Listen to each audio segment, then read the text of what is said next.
ইন্নাল হামদালিল্লাহ নাহমাদুহু ওয়া নুসাল্লি আলা রাসূলিহিল কারীম আম্মা বা'দ ক্বালা আল্লাহু তাআলা ফি আয়াতিন উখরা ওয়া লা ইয়াহসাবান্নাল্লাযীনা কাফারু সাবাকু ইন্নাহুম লা ইউজিজুন।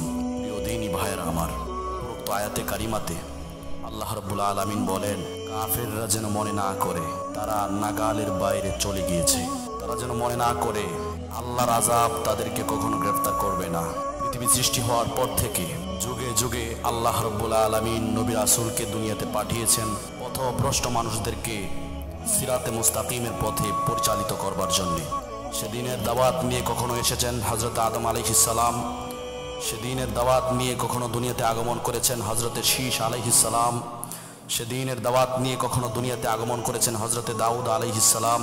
তার ওই ধারাবাহিকতায় দুনিয়াতে আগমন করেছিলেন একজন নবী এবং রাসূল হযরত মুসা আলাইহিস সালাম।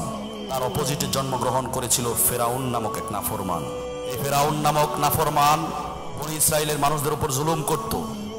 এই ফেরাউন নামক নাফরমান বনি ইসরাইলের মানুষদের উপর অত্যাচার করত। এই ফেরাউন নামক নাফরমান বনি ইসরাইলের মানুষদেরকে তিলে তিলে কষ্ট দিতে দিতে তাদের উপর জুলুম করতে করতে চওড়াও হতে হতে যখন এর শেষ সীমায় পৌঁছে গেল, পয়গম্বর মুসা আলাইহিস সালামের উপর জুলুম করতে করতে যখন দেওয়ালে পিঠ ঠেকে গেল, তখন আল্লাহ রাব্বুল আলামিন তাকে নীল দরিয়ার পানিতে ডুবায় মারলেন। হযরত ইব্রাহিম আলাইহিস সালাম যখন দ্বীনের দাওয়াত নিয়ে দুনিয়াতে আগমন করলেন, তার অপোজিটে জন্ম হয়েছিল নমরুদের। যে নমরুদ নাকি নিজেকে খোদা বলে দাবি করত, এবং কি যে নমরুদ নাকি আল্লাহ রাব্বুল আলামিনের সাথে যুদ্ধ করার জন্য প্রস্তুত থাকতো, নাউজুবিল্লাহ।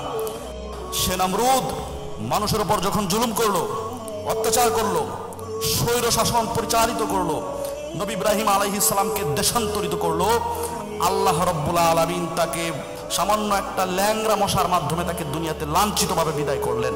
এভাবে নবীদের যুগে ফেরাউন, নমরুদ, হামান, কারুন, সাদ্দাত সহ যারা এই নবী সাল্লাল্লাহু আলাইহি সাল্লামের দাওয়াতে বাধা দিয়েছে, আম্বিয়াদেরকে কষ্ট দিয়েছে, মানুষের উপর স্বৈর শাসন পরিচালিত করেছে, আল্লাহ রাব্বুল আলামিন তাদেরকে এমন লাঞ্ছিতভাবে বিদায় করেছেন যে দুনিয়ার মানুষ শুধু এখন পর্যন্ত নয়, কিয়ামত পর্যন্ত এটা স্মরণ রাখবে।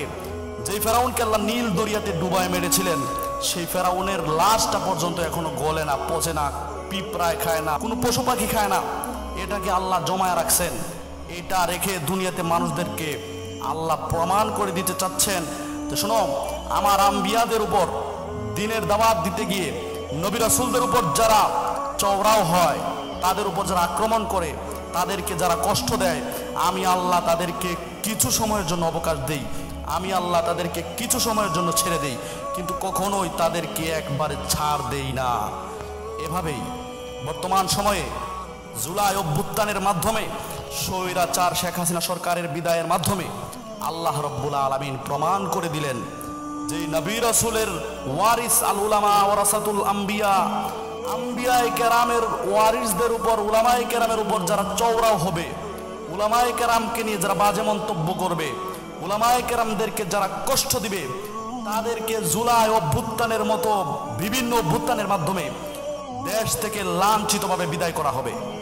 এই স্বৈরাচার শেখ হাসিনা সরকার, বহু আলেমদের রক্ত চুষা সরকার, এই স্বৈরাচার শেখ হাসিনা সরকার কি করেছে আপনারা জানেন? 2013 সালে 5 মে দিবাগত রাতে এই স্বৈরাচার শেখ হাসিনা সরকারের বাহিনী লক্ষ লক্ষ তাওহীদি জনতার বুকগুলোকে ঝাঁঝরা করেছে বুলেট দিয়ে, যারা ইমানের দাবি নিয়ে, যারা তাওহীদের দাবি নিয়ে শাপলা চত্বরে একত্রিত হয়েছিল। এমনকি ভারতের সাথে তার বন্ধুত্বের সম্পর্ক ঠিক রাখার জন্যে বুয়েটের মেধাবী শিক্ষার্থী আবরার ফাহাদকেও সে জলাঞ্জলি দিয়েছে, বিভিন্ন ছলে বলে কৌশলে তাকে হত্যা করেছে। মুহতারাম হাজিরিন, শুধু এখানেই ক্ষান্ত নয়, সে আয়না ঘরের মতো বিভিন্ন ঘর বানিয়েছে, বিভিন্ন কারাগার বানিয়েছে, গোপন আস্তানা বানিয়েছে। তার সাঙ্গপাঙ্গ যারা ছিল কাউয়া কাদের, তার সাঙ্গপাঙ্গ ছিল ডিবি হারুন, তার সাঙ্গপাঙ্গ ছিল আসাদুজ্জামান খান কামাল, তার সাঙ্গপাঙ্গ ছিল সালমান এফ রহমান। এই সাঙ্গপাঙ্গদের হাত ধরে সে বিভিন্ন জায়গায়, বিভিন্ন উপজেলায়, বিভিন্ন জেলায় সে গুম ঘর বানিয়েছে, যেখানে মানুষদেরকে গুম করে, যেখানে মানুষদেরকে অন্যায়ভাবে তুলে এনে অত্যাচার করত, যখনই দেখতো তার বিরুদ্ধে কেউ কথা বলেছে, এই স্বৈরাচার শেখ হাসিনা সরকারের বিরুদ্ধে কেউ কথা বলেছে, তাকে নিয়ে কেউ মন্তব্য করেছে, গণতান্ত্রিক দেশে কোনো মানুষ তার অধিকার চেয়ে মুখ ফুটে কথা বলতে চেয়েছে, এই স্বৈরাচার শেখ হাসিনা সরকার তাদেরকে বিভিন্ন গুম ঘরের মধ্যে নিয়ে আটক করে দিনের পর দিন উপর্যুপরি আক্রমণ করে নির্যাতন করে তাদেরকে মৃত্যুর কোলে ঢেলে দিয়েছে। আল্লামা জুনায়েদ বাবুনগরী থেকে শুরু করে মামুনুল হক, সাখাওয়াত হোসেন রাজি, মুফতি আমির হামজা, রফিকুল ইসলাম মাদানী, মাহমুদুল হাসান গুনবি, মুফতি রিজওয়ান রফিকি প্রমুখ সহ বহুত বড় বড় আলেমদেরকে সে নির্যাতনের শিকার বানিয়েছে। কি কারণে সে এসব করেছে? কারণ তার স্বৈর শাসনের বিরুদ্ধে কথা বলতে গিয়েছে। মামুন হক স্বৈর শাসনের বিরুদ্ধে কথা বলেছে, মুফতি রিজওয়ান রফিকি স্বৈর শাসনের বিরুদ্ধে কথা বলেছে, এই জন্য তাদের টুটি চেপে ধরেছে, কাশিমপুর কারাগারের মধ্যে আবদ্ধ করে দিনের পর দিন নির্যাতন করে এই আলেমদেরকে পঙ্গু পর্যন্ত বানিয়ে দিয়েছে। মুহতারাম হাজিরিন, তার ওই ফসল।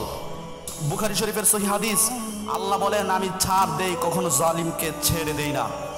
আল্লাহ ছাড় দিয়েছিলেন কিছু সময়ের জন্য হাসিনাকে, কিন্তু সে যখন আলেমদেরকে নিয়ে রক্ত খেলায় মেতে উঠল, তখন আল্লাহ জুলাই অভ্যুত্থানের মাধ্যমে তাকে দেশ থেকে লাঞ্ছিতভাবে বিদায় করে বিতাড়িত করে আল্লাহ দুনিয়ার মানুষদেরকে এটাও দেখায় দিলেন যে শোনো, শুধু যে আম্বিয়ার উপর নির্যাতন হলে আমি আল্লাহ ছেড়ে দেই না, বিষয়টা এমন নয়, বরং যারা ওয়ারিসে আম্বিয়া উলামায়ে কেরাম আছে তাদের উপরও যদি কেউ আক্রমণ করে, তাদেরকেও যদি কেউ আহত করে, তাদেরকেও যদি কেউ কষ্ট দেয়, তাহলে আমি আল্লাহ তখনও তাদেরকে ছেড়ে দেই না।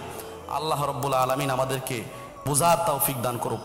ওয়া আখিরু দাওয়ানা আনিল হামদুলিল্লাহি রাব্বিল আলামিন।